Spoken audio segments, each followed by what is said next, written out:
Hello future के doctors. आज मैं आपके लिए लेकर आया हूँ part 3 of properties of matter. मैं आपको एक बात बता देता हूँ इसमें कि प्रॉपर्टीज ऑफ मैटर में हमने इसमें कवर किया thermal properties of matter, mechanical properties of matter और फ्लूइड भी हमने यहाँ पे कवर कर लिया है। ओके, तो आज मैं लेकर आया हूँ 2016 से 2022 तक का 25 क्वेश्चन। तो चलिए डिस्कस करना शुरू करते हैं। तो 51 क्वेश्चन है जो 2016 में आया था नीट में। Two identical bodies are made up of material which the heat capacity increases with temperature. One of these at 100 degrees Celsius while the other one is at 0 degrees Celsius.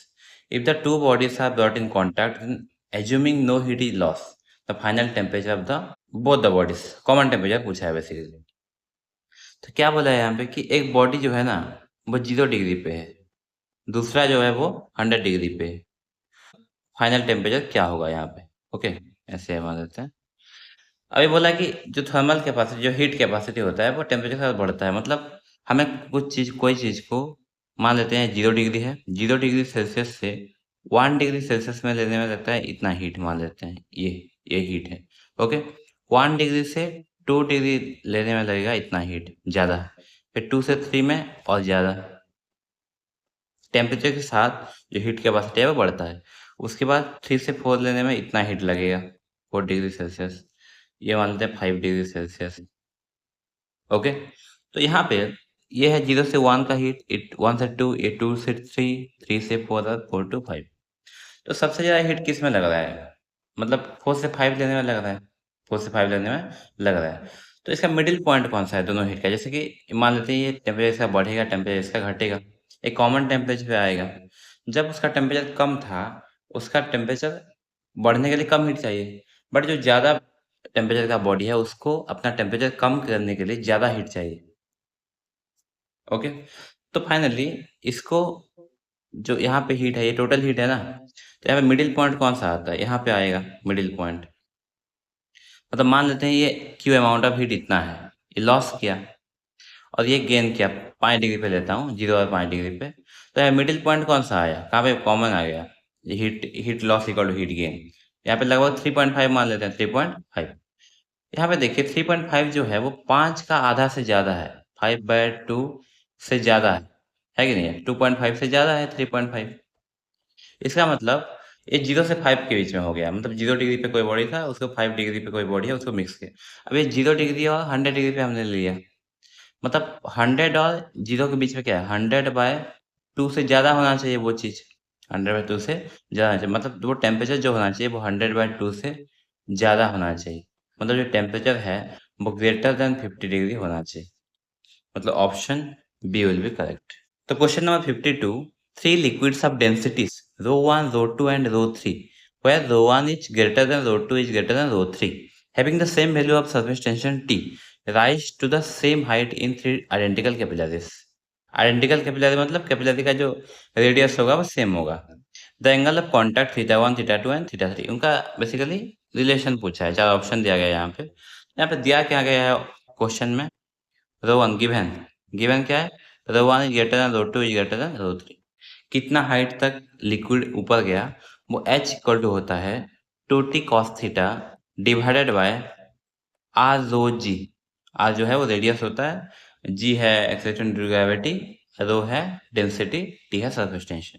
तो यहाँ पे मैं बोल सकता हूँ कि आपका जो rho rho is directly proportional to cos theta.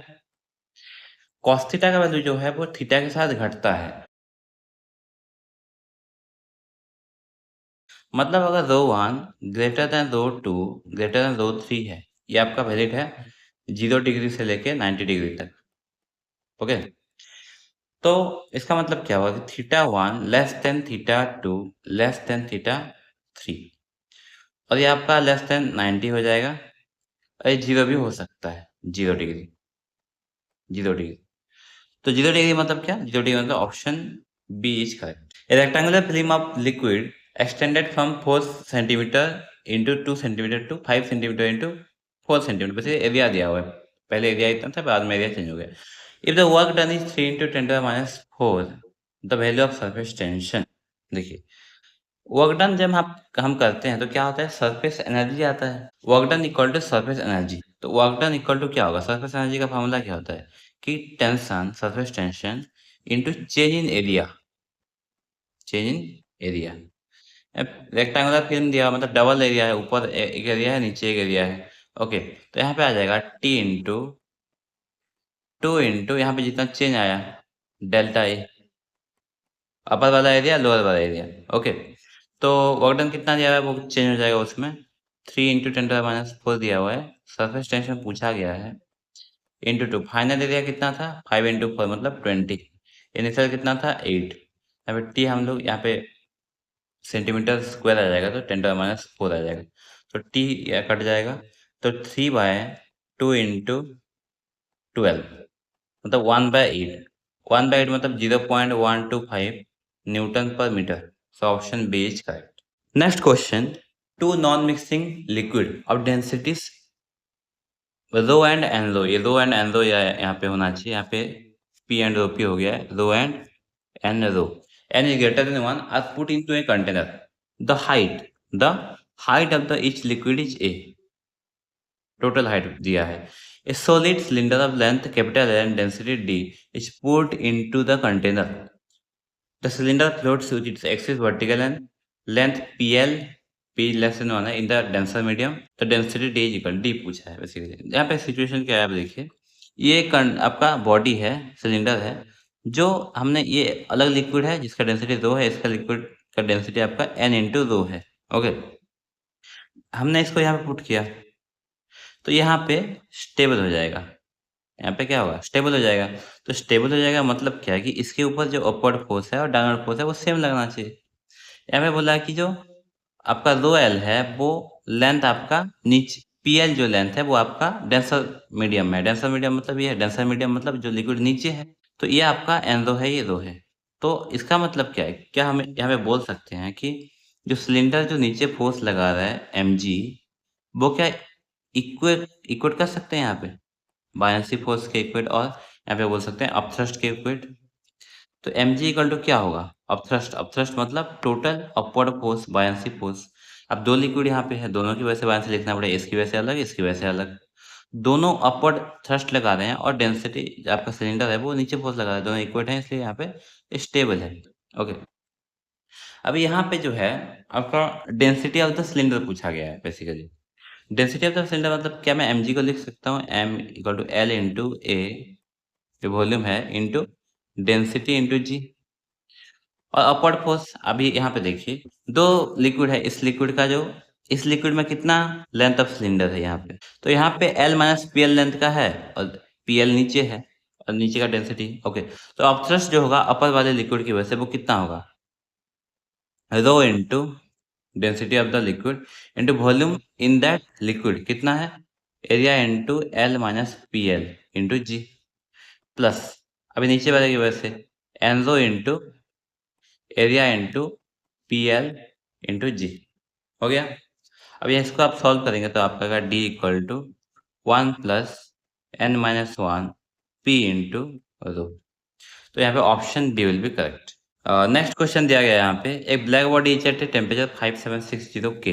5760 के मतलब इस टेम्परेचर पे क्या हो रहा है कि आपका मैक्सिमम हीट रेडिएट हो रहा है, मैक्सिमम हीट रेडिएट हो रहा है। अभी बोला गया कि the energy radiation emitted by the body at wavelength 250 nanometre and 500 nanometre. तो इस टेम्परेचर पे अगर मैक्सिमम हीट रेडिएट हो रहा है तो मैं क्या लिख सकता हूँ, lambda m into T equal to constant, जो कि है बी आपका। तो lambda m into T, lambda m कितना दिया हुआ है निकालना है, into 5760 equal to 89 into 10⁻³ nanometre में दिया हुआ है। तो यहाँ पे वेवलेंथ का जो वैल्यू आ जाएगा वो आ जाएगा अप्रोक्सीमेटली 500 नैनोमीटर, ये भी नैनोमीटर में है। ओके, तो इसका मतलब 500 नैनोमीटर पे जो ये मैक्सिमम इंटेंसिटी दे रहा है, इसका मतलब ग्राफ ऐसा होता है ना, आपको पता है, ये मैक्सिमम दे रहा है तो इधर जाएंगे तो भी कम आएगा, इधर जाएंगे तो भी कम आएगा। मतलब यहाँ पे दिया हुआ है कि आपका E1 जो है वो 250 नैनोमीटर पे, 250 नैनोमीटर मतलब E1 कम होगा U2 से। U2 क्योंकि U2 जो है वो 500 नैनोमीटर पे, मतलब 500 नैनोमीटर पे मैक्सिमम दे रहा है ना, तो वो U2 से कम होगा। U3 कितना है? 1000, 1000 मतलब यहाँ पे आएगा, वो भी U2 से कम होगा, मतलब U3 also less than U2। कौन सा ऑप्शन दिया हुआ है यहाँ पे? Option B is correct, U2 is greater than U1। एक पर्टिकुलर वेवलेंथ जिसको हम मैक्सिमम वेवलेंथ बोलते हैं, जो कि lambda m equal to T, lambda m into T equal to constant को फॉलो करता है, उसको छोड़ के बाकी जितना भी वेवलेंथ है उस सब पे आपको कम इंटेंसिटी मिलेगा। A piece of ice falls from a height h so that it melts completely मतलब h से गिरा तो mgh कन्वर्ट हो रहा है आपका ml में, फेज चेंज करने में। Only one quarter of the heat produce is absorb by the ice. कितना हीट प्रोड्यूस होगा? h हाइट से गिरा तो mgh, वन क्वार्टर मतलब 1/4। The ice absorbed by the ice and all the energy of ice gets converted into heat। all the energy converted मतलब कहीं पे loss नहीं हुआ है, जितना एब्जॉर्ब कर लिया आइस ने उतना वो कन्वर्ट कर दिया। मतलब mgh हाइट से अगर गिरेगा तो कितना इसको एनर्जी मिलेगा? mgh। उससे 1/4 इसने एब्जॉर्ब किया, क्या करने में? खुद का फेज चेंज करने में, तो ml। mm cancer. क्या पूछा गया यहाँ पे? l दिया हुआ है आपका, l दिया हुआ है, h मतलब h पूछा है हाइट, h इक्वल टू क्या होगा? l बाय 4l/g, मतलब 4 इंटू एल कितना दिया हुआ है? 3.4 इंटू 10⁵ बाय जी, जी मतलब 10। तो ये आएगा आपका 136 इंटू 10⁵ मीटर। तो इसको मैं लिख सकता हूँ 136 किलोमीटर। सो यहाँ पे option A will be correct. Next question. Coefficient of linear expansion of brass and steel rods are alpha 1 and alpha 2. Length of brass and steel rods L1 and L2 respectively. L2 minus L1 मैंने देखिए L2 minus L1 का मतलब क्या है कि उसका length जो है, जैसे मान लेते हैं दो दो रॉड है, ऐसे मान लेते हैं ये दो रॉड है, ये 1 है, ये 2 है। इसका हम टेम्परेचर बढ़ाएंगे तो दोनों एक्सपेंड करेगा। मान लेते हैं पहला वाला यहाँ पे आ गया, दूसरा वाला आपका यहाँ पे आ गया, तो ये दोनों का हाइट बड़ा है, इसका भी हाइट बड़ा है, इसका भी हाइट बड़ा है, बट दोनों में एक्सपेंशन सेम होगा, तभी ऑल टेम्परेचर पे उनका जो डिफरेंस है वो सेम रहेगा हमेशा। डिफरेंस सेम रहने का मतलब क्या है कि पहले में एक्सपेंशन जितना हुआ दूसरे में भी एक्सपेंशन उतना ही हुआ। डेल्टा मतलब alpha 1 into L1 into delta T हो जाएगा, कितना टेम्परेचर चेंज किया हमने, alpha two L2 delta T, delta delta cancel, alpha 1 L1 equal to alpha two L2। So option B will be correct. Next question. The bulk modulus of a spherical object is B. B दिया हुआ है, जो कि हम beta लेते हैं generally. If it is subjected to uniform pressure P, the fractional decrease in radius. Fractional decrease in radius मतलब पूछा गया डेल्टा R बाय R और डिक्रीज बोला है तो नेगेटिव, ये पूछा गया है। तो आप आपको पता है कि जो B होता है बल्क मॉडुलस जो होता है, यहाँ पे लिख देता हूँ बल्क मॉडुलस। बल्क मॉडुलस क्या होता है? माइनस पी भी बाय डेल्टा भी होता है ना। अभी यहाँ पे डेल्टा भी, तो यहाँ पे मैं लिख सकता हूँ minus P by delta V by V equal to P. तो डेल्टा भी बाय भी क्या हो जाएगा यहाँ पे? Minus P by B. और मैं भी को लिख सकता हूँ V directly proportional to R cube. V अगर आर क्यूब हो जाएगा तो डेल्टा भी बाय भी आपको पता है कि 3 डेल्टा आर बाय आर। इसको मैं डिराइव भी कर सकता हूँ but it's okay, 3 delta R by R यहाँ पुट कर लो। तो 3 delta R by R equal to minus P by B. तो डेल्टा आर बाय आर कितना हो जाएगा? डेल्टा आर बाय आर आपका हो जाएगा माइनस पी बाय 3b। तो माइनस पूछा है तो यहाँ प्लस कर लीजिए, तो p by 3b। Option C is correct. Next question बहुत ही अच्छा क्वेश्चन है ये। ओके, एक डायग्राम दिया गया है यहाँ पे। A U tube with both ends open to the temperature is partially filled with water। partially water है, कौन सा वाटर है यहाँ पे? वाटर है, इस साइड का ये वाटर है और ये ऑयल है, लिखा हुआ है वहाँ पे। Okay, which is immiscible with water मतलब मिक्स नहीं होगा वाटर पे, वो ऐसे रहेंगे दोनों, जैसे केरोसिन और वाटर मिक्स नहीं होते हैं। It poured into one side until it stands at a distance of 10 mm above the water level to the other side. Meanwhile, the water rises by 65 mm from its original level। See the diagram। The density of the oil is, देखिए यहाँ पे diagram दिया हुआ है, सब कुछ mention है आपका। यहाँ तक ऑयल है, ये ऑयल है और ये सब वाटर है यहाँ तक। तो आपको पता है कि हर एक हॉरिजॉन्टल लेवल पे जो है प्रेशर हमेशा बराबर होता है, सेम प्रेशर होता है, एक हॉरिज़ॉन्टल लेवल पे। तो मैं यहाँ पे अगर बोलूँ कि मान लेते हैं जो है बी और सी पे प्रेशर सेम है, तो बी और सी पे प्रेशर किस-किस की वजह से आएगा? इधर जो है वो ऑयल की वजह से आएगा, इधर है ऑयल और एटमॉस्फेयर की वजह से आएगा, इधर किसकी वजह से आएगा? एटमॉस्फेयर और दिस वाटर की वजह से आएगा।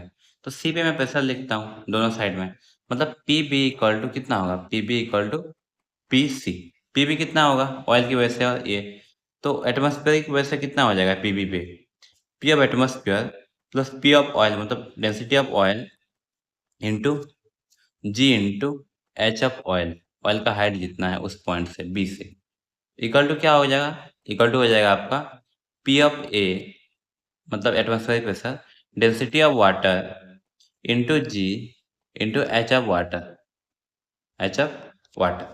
तो यहाँ पे एच ऑफ वाटर हम कैसे ये सब फाइंड करेंगे वैसे? ओके, देखिए एच ऑफ वाटर कितना होगा? वाटर कितना हाइट पे है? ये है यहाँ तक और यहाँ तक, ये 65 सेंटीमीटर है, ये 65 सेंटीमीटर और ये 10 है।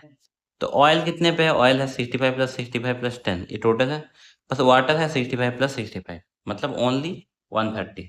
तो वाटर का जो हाइट है, हाइट ऑफ वाटर जो है वो आपका है कितना?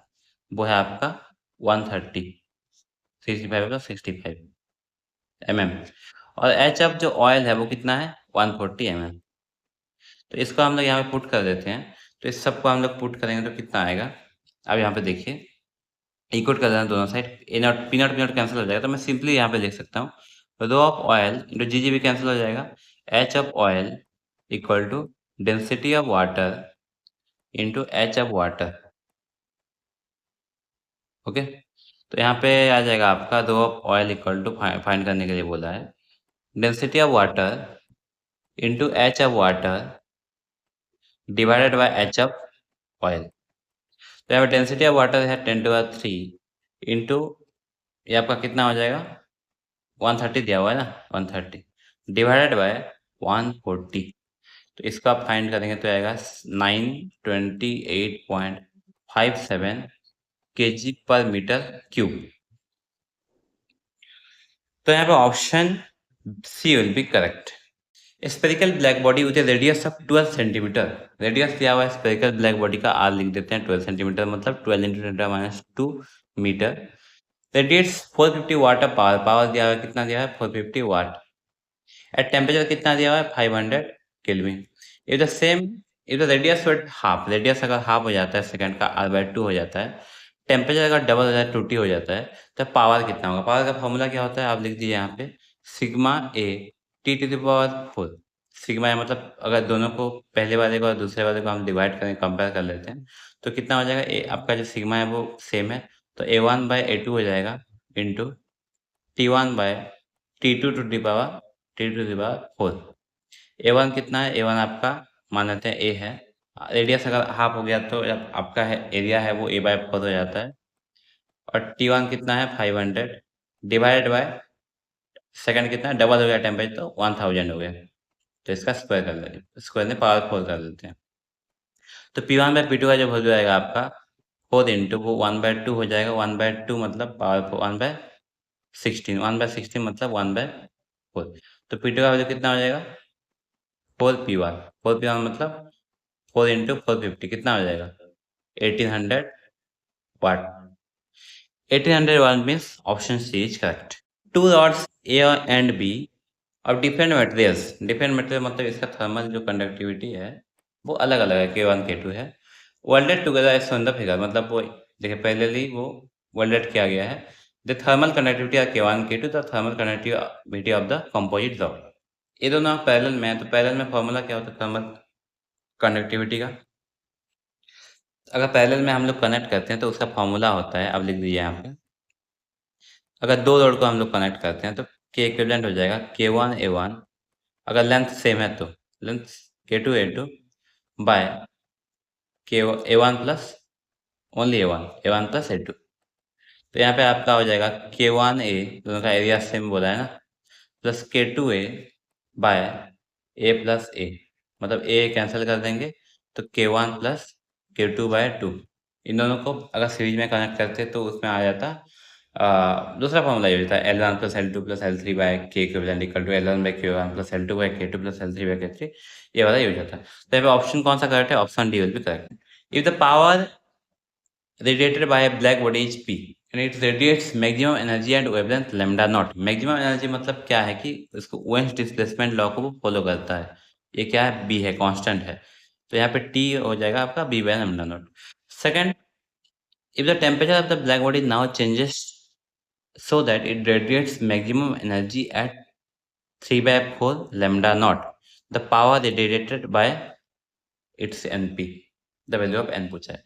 पहले केस में हम पावर फाइंड करते हैं। पावर क्या होता है? Sigma A T to the power 4 होता है। ओके, तो sigma A T to the power 4 मतलब इनवर्सली प्रोपोर्शनल। सिग्मा तो दोनों के लिए कांस्टेंट है, एरिया ए है, तो ये हो जाएगा आपका B by lambda naught T to the power 4। अभी दूसरे केस में क्या हुआ कि आपका जो मैक्सिमम एनर्जी रेडिएट कर रहा है उसमें चेंज हो गया। क्या चेंज हो गया? कि वो 3 बाय 4 लैम्डा नॉट हो गया। मतलब मैं यहाँ पे लिख सकता हूँ कि 3 बाय 4 लैम्डा नॉट इंटू इस केस में जो टी होगा इक्वल टू बी। तो टी क्या हो जाएगा? यहाँ पे टी हो जाएगा आपका 4 बाय 3 लैम्डा नॉट। तो यहाँ पुट कर लीजिए न्यू पावर। न्यू पावर क्या होगा? एनपी दिया हुआ है ना, एनपी। न्यू पावर एनपी होगा तो sigma A 4b to the power 3 lambda to the power 4। अब दोनों कंपेयर कर लो, यहाँ पे एनपी पुट कर लो, यहाँ पे इसको यहाँ पे पुट कर लो, क्या हो जाए? दोनों कैंसिल हो जाए तो b by lambda naught to the power 4 equal to 4b by 3 lambda naught to the power 4। तो कितना हो जाएगा ये? तो यहाँ पे n भी तो मल्टीप्लाई है, तो n का वैल्यू कितना हो जाएगा? n का वैल्यू आपका हो जाएगा यहाँ पे 4 by 3 cube to the power 4 मतलब 256 divided by 81। So option C will be correct. Next question, two wires are made up of same material. Material same है मतलब उसका प्रॉपर्टी वगैरह same, and have the same volume. Volume भी same है, मान लेते हैं V1 एंड V2।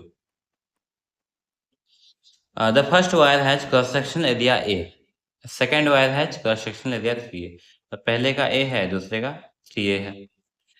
इधर अगर वॉल्यूम सेम है, एरिया अगर अलग अलग है, तो आप लिख सकते हैं volume, volume equal to area into length.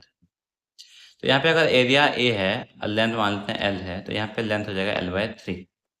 Okay, if the length of the first wire is increased by del L on applying a force F, how much force is needed to stretch the second wire by the same amount। मतलब दोनों में आपका जो delta L है वो same होना चाहिए, मतलब कितना फोर्स लगाएंगे।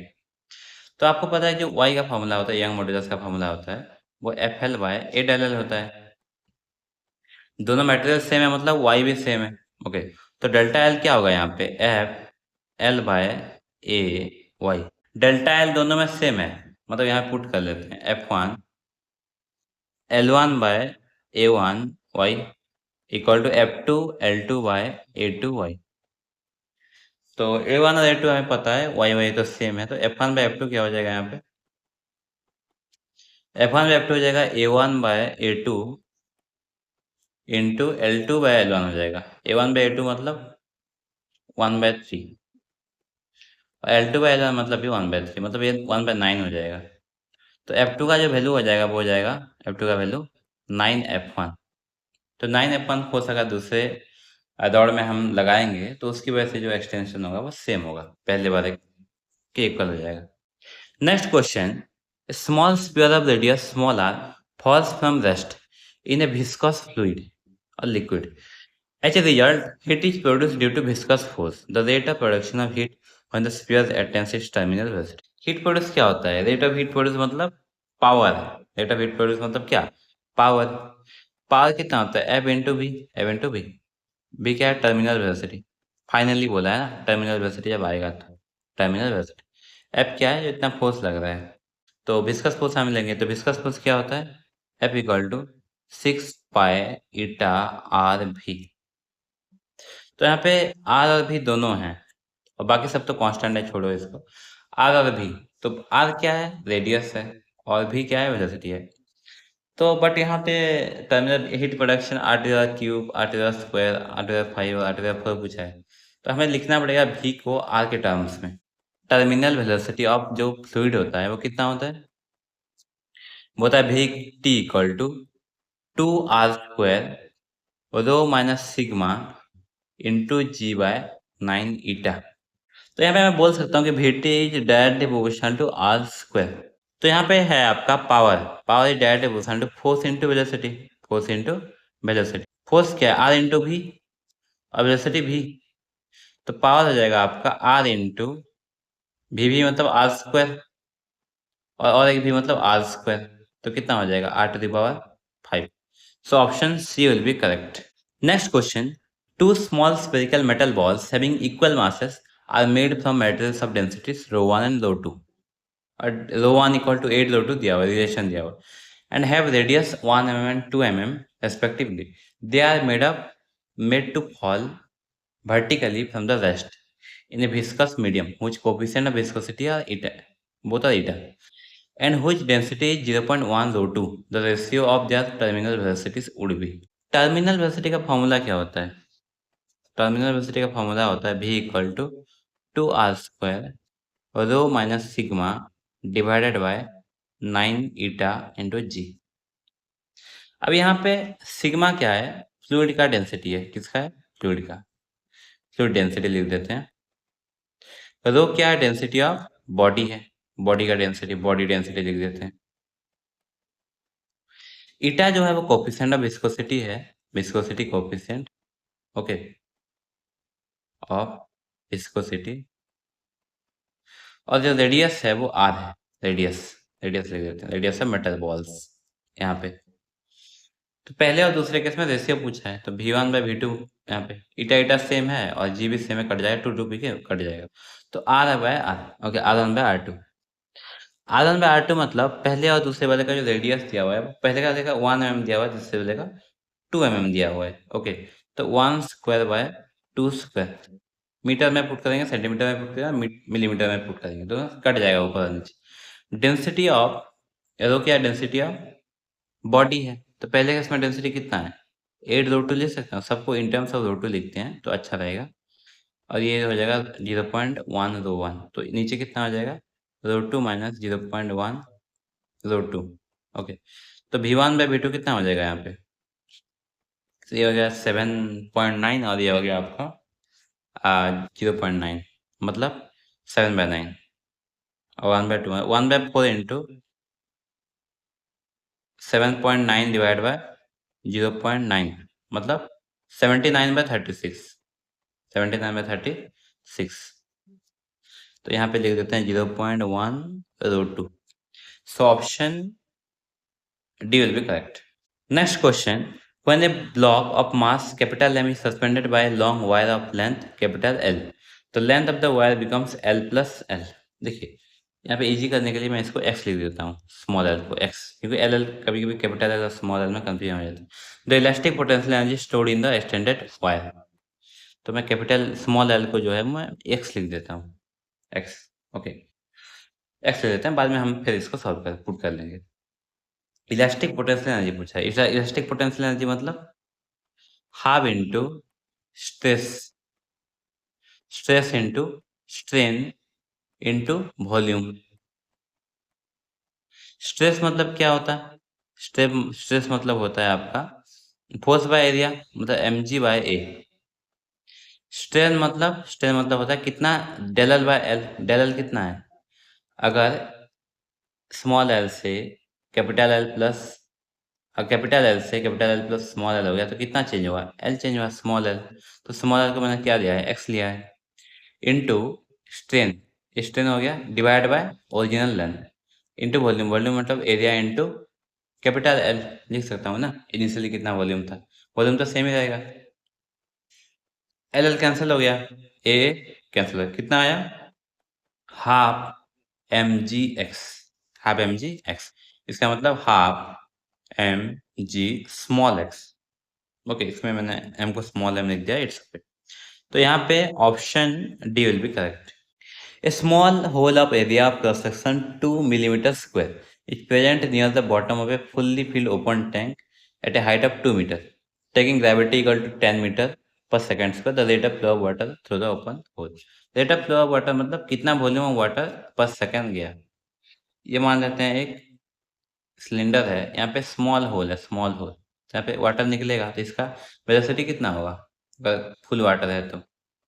वेलोसिटी ऑफ वाटर होगा √2gh, √2g। तो यहाँ पे D V by D T. अब कितना वॉल्यूम ऑफ वाटर निकला, तो 1 सेकंड में कितना लेंथ ऑफ वाटर निकलेगा 1 सेकंड में? 1 सेकंड में निकलेगा dl बाय dt, मतलब √2gh। इतना लेंथ ऑफ वाटर निकलेगा। कितना वॉल्यूम निकलेगा? Area into dl by dt। Volume per second, volume per second, volume per second मतलब एरिया तो फिक्स है ना, तो एरिया को मल्टीप्लाई कर दो लेंथ पर सेकंड से, dl बाय dt से। dl बाय dt कितना है? v है, तो area into v।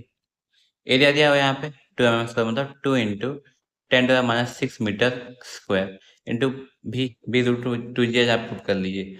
2 into 10 into H, H मतलब 2।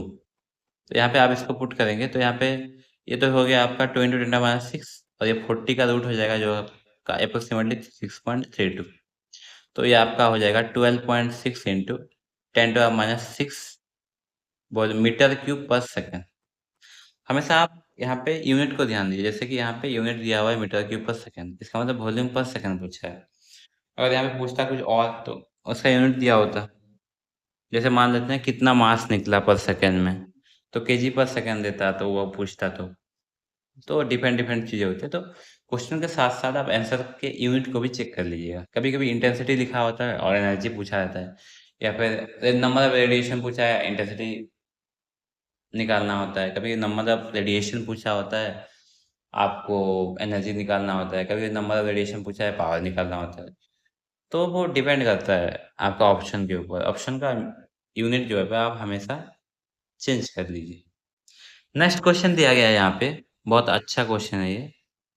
सेम क्वेश्चन है पहले जो था। A copper rod of 88 centimetre, aluminium rod of unknown length. Copper rod का लेंथ कितना दिया है? 88 सेंटीमीटर लिख देते हैं पहले। एल्यूमिनियम का लेंथ हमें नहीं पता है। Increase length, increase independent of the increase in temperature the length of aluminium rod. दोनों का जो दिया हुआ है अल्फा, दोनों का दिया हुआ है, मतलब दोनों का अगर लेंथ, जो लेंथ डिफरेंस है हमेशा सेम है टेम्परेचर के साथ, तो मैं α1 L1 इक्वल टू α2 L2 मैंने α2 L2 मैंने पहले लिखा था ये। α1 मतलब कॉपर लिख देते हैं 88 इंटू कॉपर का कितना है 1.7 इंटू 10⁻⁵ इज इक्वल टू α2, α2 कितना है? Alpha aluminium 2.2 into 10⁻⁵ into L2। L2 का वैल्यू जाएगा -5 कट जाएगा 1.7 इंटू 88 डिवाइडेड बाय 2.2। तो इसका वैल्यू आपका अप्रोक्सीमेटली 68 सेंटीमीटर आ जाएगा।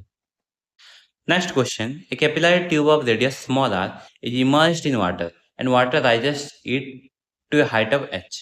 The mass of the water in the capillary tube is 5 gram.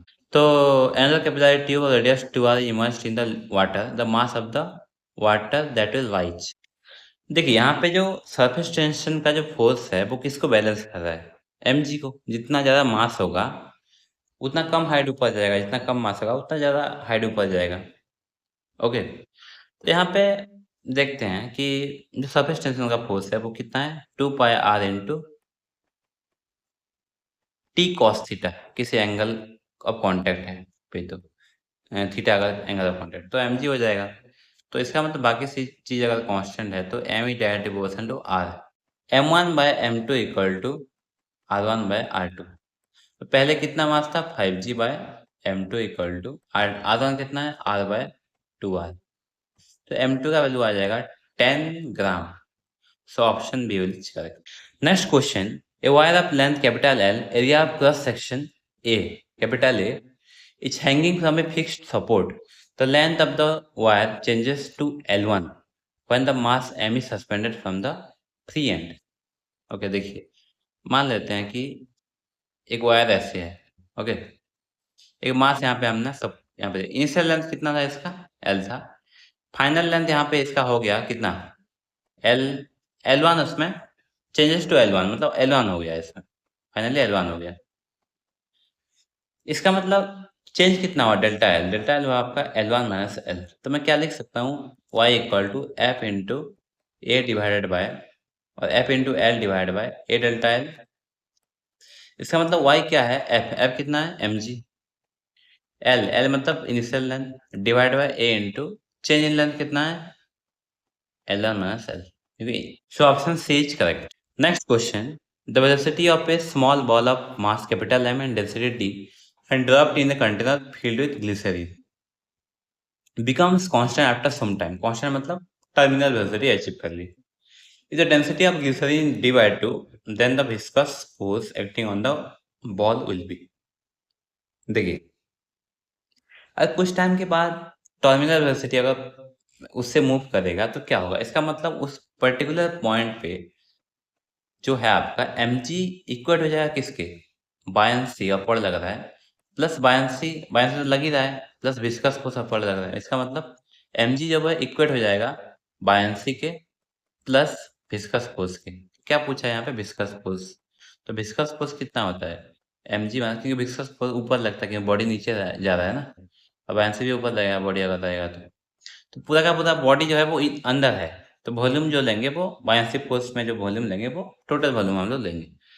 mg कितना है यहाँ पे? डेंसिटी ऑफ बॉडी इनटू उसका वॉल्यूम। डेंसिटी ऑफ बॉडी कितना है? d है, तो यहाँ पे लिख देते हैं d into volume into g minus buoyancy force मतलब ग्लिसरीन का डेंसिटी d बाय 2 है, मतलब d by 2 into b into g. तो कितना आ जाएगा ये? D V g by 2। D V को मैं लिखता हूँ m, तो एम जी बाय 2। तो एम जी बाय 2 जो आपका विस्कस फोर्स यहाँ पे हो जाएगा, क्योंकि देखिए नीचे लग रहा है mg, ऊपर लग रहा है आपका डेंसिटी, क्योंकि आधा है ना ग्लिसरीन का, तो ऊपर लगेगा mg बाय 2 बायन्सी फोर्स। तो उसको इक्वेट अगर करेंगे बोथ द साइड तो ऊपर और एक फोर्स लगेगा जो कि विस्कस फोर्स होगा, जो कि mg by 2। Two rods, one made up of copper and other made up of steel of the same length and same cross sectional area are joined together. The thermal conductivity of copper and steel are 385 and 50. The three ends of copper and steel are hold at 100 degrees Celsius, 0 degrees Celsius. The temperature at the junction. Temperature at the junction पूछा है, मतलब यहाँ पे पूछा है। यहाँ पे आप दो, यहाँ पे एक फॉर्मूला भी यूज कर सकते हैं, यहाँ पे एक मेथड भी यूज कर सकते हैं। जैसे कि यहाँ पे मैं लिख सकता हूँ कि जितना हीट गया यहाँ से यहाँ तक उतना हीट जाएगा यहाँ से यहाँ तक, तो दो इक्वेशन आएगा, H1 इक्वल टू H2। तो H1 इक्वल टू H2 आएगा उस केस में, तो H1 इक्वल टू H2 मतलब K1 A1 into 100 minus theta divided by L1 equal to K2 A2 theta minus 0 by L2। ऐसे भी आप इसको सॉल्व कर सकते हैं, थीटा फाइंड कर सकते हैं, बट इसको आप करेंगे तो एक फॉर्मूला फाइनली आ जाएगा। क्या है फॉर्मूला आपका? जो जंक्शन पे जो टेम्परेचर होता है वो होता है K1 L2 theta 1 plus K2 L1 theta 2 divided by K1 L2 plus K2 L1। तो इसको आप पुट कर सकते हैं यहाँ पे। अब दोनों का लेंथ सेम है, LC equal to LS, area भी दोनों का सेम है, बट के अलग है, पहले के लिए KC है और दूसरे के लिए KS। तो यहाँ पे आप सब पुट कर लो, तो आप यहाँ पे सब पुट करेंगे तो वैल्यू आपका आ जाएगा 88.5 डिग्री सेल्सियस, जंक्शन का जो टेम्परेचर आएगा। दो मेथड है इसके, तो ये दूसरा वाला डायरेक्टली फॉर्मूला है और इजीली कर सकते हैं। The terminal velocity of A copper ball of radius 5 mm falling through a tank of oil at room temperature 10 centimeter per second. If the viscosity of oil at room temperature 0.9 kg per meter per second, the viscous drag force के बारे में पूछा है। क्या दिया हुआ है उसको पहले हम लिख देते हैं। क्या दिया हुआ है? रेडियस दिया हुआ है आर कितना 5 mm, मतलब 5 इंटू 10⁻³ मीटर। उसके बाद वेलोसिटी दिया हुआ है ना, वेलोसिटी 10 सेंटीमीटर पर सेकेंड दिया हुआ है, मतलब 0.1 और 10⁻1 मीटर पर second. If the viscosity of the oil at room temperature is 0.9 आपका विस्कोसिटी है, कोफिशिएंट ऑफ विस्कोसिटी बेसिकली। तो ईटा दिया हुआ है 0.9 kg पर मीटर पर सेकेंड। ड्रैग फोर्स पूछा है, विस्कस फोर्स। तो विस्कस फोर्स का जो फॉर्मूला होता है मतलब 6 पाई ईटा आर भी टी, ईटा आर भी टी। तो यहाँ पे 6 इंटू पाई पुट कर लेते हैं। ईटा का वैल्यू जो है 0.9 है, आर का वैल्यू जो है वो 10⁻³ है, इंटू 5 है ना, हाँ, और इसका वैल्यू कितना है 10⁻1। इस सबको आप मल्टीप्लाई करेंगे तो आपका आएगा 8.478 into 10⁻3 newton. So option B is correct. तो यहाँ पे हमारा क्वेश्चन डिस्कशन खत्म होता है। अगले वीडियो में हम लोग इस चैप्टर को खत्म करेंगे और उसके बाद हम लोग नया चैप्टर शुरू करने वाले हैं। तो तब तक के लिए आप अपना प्रिपरेशन करते रहिए और मिलते हैं नेक्स्ट वीडियो में।